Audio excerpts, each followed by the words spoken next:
আসসালামু আলাইকুম সবাইকে। কেমন আছেন সবাই? আশা করছি সবাই অনেক ভালো আছেন। আমি আলহামদুলিল্লাহ ভালো আছি। আমার আমের এতগুলো রিলস দেখে আপনারা তো বুঝেই গিয়েছেন ফাইনালি আমি কাঁচা আম খেতে পেরেছি।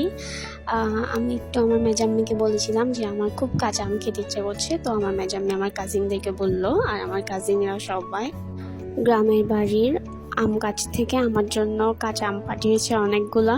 সো আমি মজা করে খাচ্ছি কাঁচা আম। তো আজকে আমি আপনাদের সাথে ফার্স্ট দিন যেটা আমি আমের চাটনি খেয়েছিলাম ওইটা রেসিপি শেয়ার করব। আসলে সবারই জানা এই রেসিপিটা, বাট আমি আমার মতো করে বানাই আর কি। তো তাইলে আজকে আমি আপনাদের সাথে শেয়ার করব আমার বছরের প্রথম কাঁচা আমের চাটনি। তো এখানে হচ্ছে আমি আমটা ভালো করে ছুলে নিচ্ছি। এই যে আমার আম ছোলার টান। এবার হচ্ছে আমি আমগুলোকে কেটে নিব।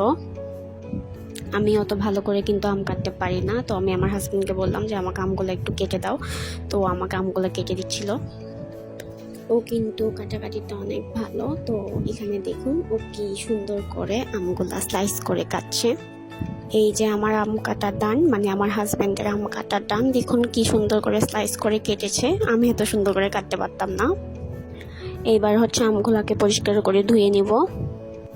এখন হচ্ছে আমি চাটনি বানানোর প্রিপারেশন শুরু করব। ফার্স্টে এখানে মরিচ দিয়ে দিব, তারপর এখানে লবণ দিয়ে দিব, তারপর এখানে দিয়ে দিব চিনি, তারপর এখানে দিয়ে দিব হচ্ছে শুকনা মরিচ, তারপর এখানে দিয়ে দিব সরিষার তেল, তারপর এর মধ্যে দিয়ে দিব বিট লবণ।